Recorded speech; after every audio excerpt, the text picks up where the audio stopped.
I wanted to share what I see off the cuff kind of as the common blocks to intimacy. So we're going to cover 4 common blocks to intimacy tonight and what to do about them.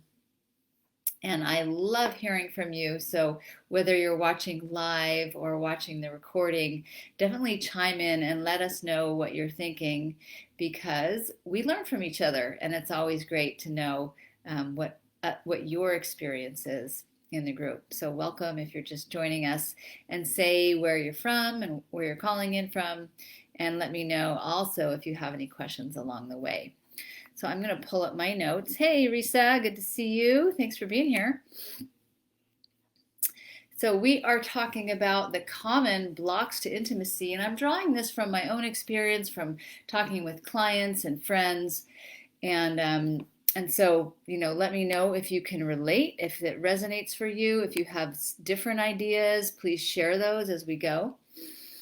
So I've got 4 that I wanted to bring forward tonight that I hear about a lot, and one is not prioritizing it. This is a block, to creating intimacy, because we don't put it on the calendar, we don't schedule it, we don't make time for it, and then of course it doesn't happen. So I'm going to go through what I see as the 4 points, and then we'll talk about them a little further. And for those of you just joining in, please say hello, let us know where you're joining from, and feel free to ask questions along the way. So second one, feeling afraid of intimacy. And there's lots of reasons we might have that kind of feeling. So that's my number 2. And these are not in, in any kind of certain order. So number 3, not honoring your yes and your no. So you might feel tense or resentful. And 4th, not feeling connected enough to your partner so you don't feel inspired to go deeper. Welcome, Yvette. Great to see you. Thanks for being here. And Haley, hi from Eureka. And Yvette and Risa, you can say where you're from if you're inspired to. We'd love to know. It's always interesting, I think, to see the global audience growing here. So we've talked about the basic 4, and if you've got other ideas you want to add, I'm totally open to that. And so let's look at each one here. And you can let me know too if this is familiar to you. So not making intimacy a priority, and so it doesn't happen, right? It's going to be a block to going deeper if you're not making the time, clearly. So raise a hand or put a yes in the comment if that's familiar for you or someone you've been with, where they don't or you don't carve out the time to get together with your partner. You don't put it on the calendar. You don't schedule a date. You don't make it important.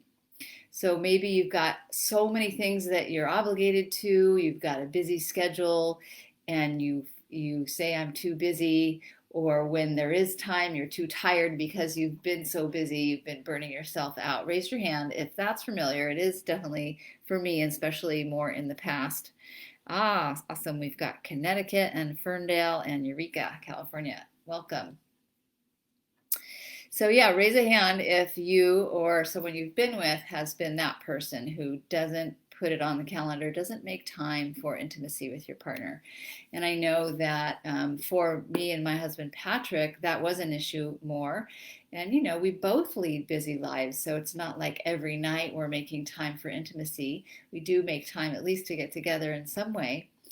But we know that generally we do need to schedule it. We need to make a date and say, hey, let's get together at this time, and let's hold that as sacred so we don't get busy during that time. We carve it out of our schedules, and we make time for whatever we want to do during that time.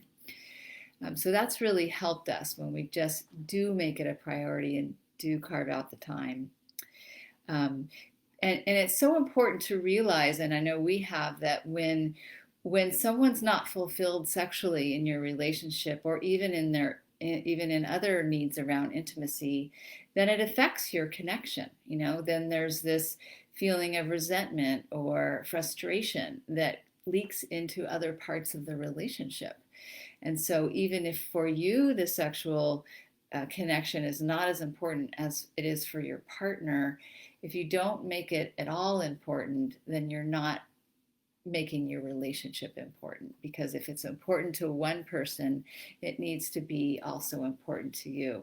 So raise a hand if, or put something in the comment like a yes, or you understand, or that's familiar, if that is familiar for you and you'd like to be working on this one.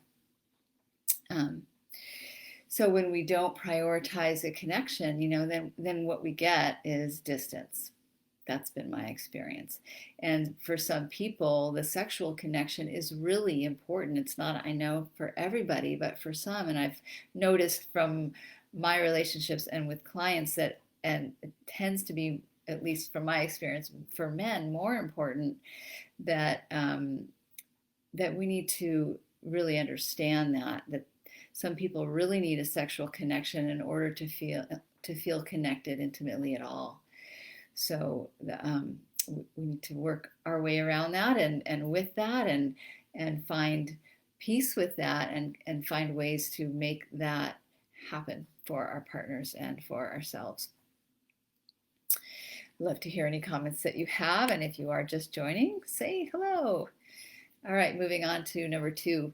Some women are afraid of true intimacy, and so you can raise a hand if you're willing to say that's true for me, or you've shied away from it, and I just want to say that there's always a reason. So it's not just willy-nilly. There's going to be a reason if you're afraid of intimacy, and often if you're afraid of sexual intimacy, you've probably had an unhappy sexual encounter or many.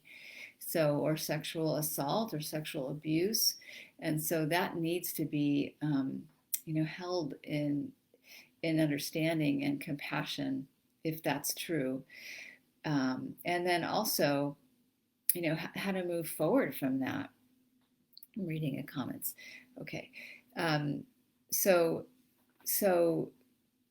when people have had that kind of experience, then sex is really a big deal. It feels very scary and like too much energetically, right? It's too open or too vulnerable, like something is bad will happen, or like something's being taken from you. I don't know. I've heard people talk about that experience.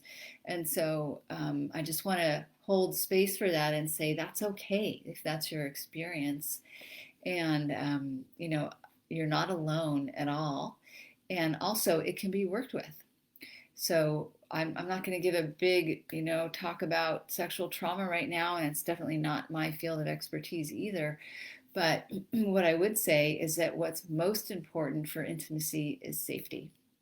Your own experience of safety, not someone else's, your experience of safety. And we each have what that is for us. And so it's really important that you honor that you honor whatever limits that you have. And that could be a limit around pace, how fast you want to go. It could be a limit around time, how much time you spend. It could be a limit around depth, how deep you go. And what I would say, just in general, is that, for one, if you've had sexual trauma, I would really encourage some trauma healing around that. If you haven't received that, to seek out, especially a somatically trained trauma therapist who can work with that issue directly. And then further, when you're wanting to have sexual encounters, but it does feel like too scary, then to really tune in to what your limits are, because if there was sexual trauma, especially as a young person, as a child, you may not have very clear understanding of what your boundaries are and what is safe and not safe. And so that's something you're needing to uncover and discover as you explore. And so you need to have a partner who's willing to go slowly with you. And you also need to be willing, we're going to talk about this a little further soon, to communicate that so that your partner can honor your boundaries, right? Because how could they know? We cannot ever expect anyone to intuitively know what we need and want. So give me a yes for that, because that is so crucial. Sometimes we expect people to read our minds, and that just doesn't cut it, especially in the bedroom. Communication is key in the bedroom. So the thing about, going slowly, if you've had some sexual trauma or if sex feels scary or any kind of intimacy feels scary for you, is to communicate your needs and your limits. And then, because who else can do that for you? Nobody. That has to be your responsibility.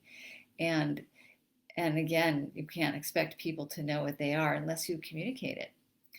And then the next point might be that someone may not know how to honor that or not want to honor your boundaries.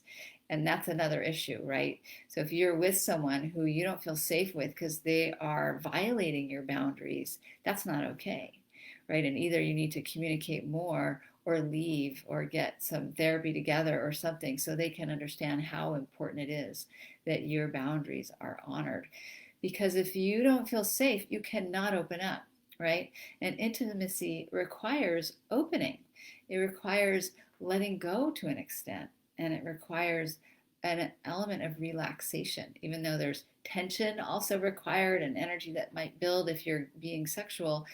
To allow for that, there has to be trust, right? And a certain amount of ease and relaxation, I think, in the dynamic.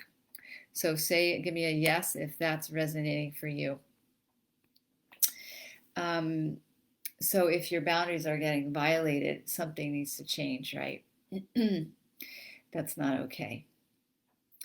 So I think I've said what I wanted to say about that one. Let's move on to number 3. So I kind of, let's see. Oh, here's what I wanted to say. I kind of mixed the two up, but anyway, I'm doing 3. Let me say more about if you need to go slowly because there's fear for you. What I would recommend also is exploring non-sexual encounters. So if the sex aspect is too much energetically for your nervous system, for your mind, for your body, then explore sensual encounters that don't have sexual touch included. So there's lots of ways we can be intimate, even physically intimate, without sexual intimacy.